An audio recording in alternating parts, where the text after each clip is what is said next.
Iran জানায় নতুন মার্কিন হামলায় ৮ জন নিহত হয়েছে।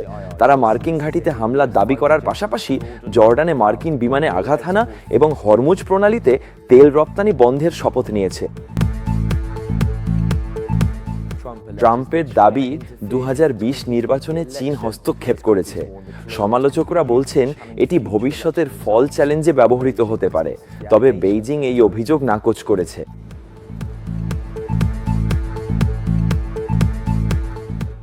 পাক বাহিনী জানায় ৫২তে ২৪ ভারত সমর্থিত সন্ত্রাসীকে হত্যা ও অস্ত্র গোলাবারুদ উদ্ধার করা হয়েছে।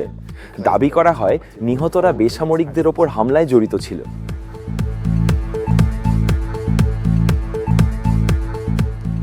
স্পেসএক্স স্টারশিপ উৎক্ষেপণ থামিয়ে দিয়েছে, কারণ ইগনিশনের সময় ইঞ্জিন নিজে থেকেই বন্ধ হয়ে যায়।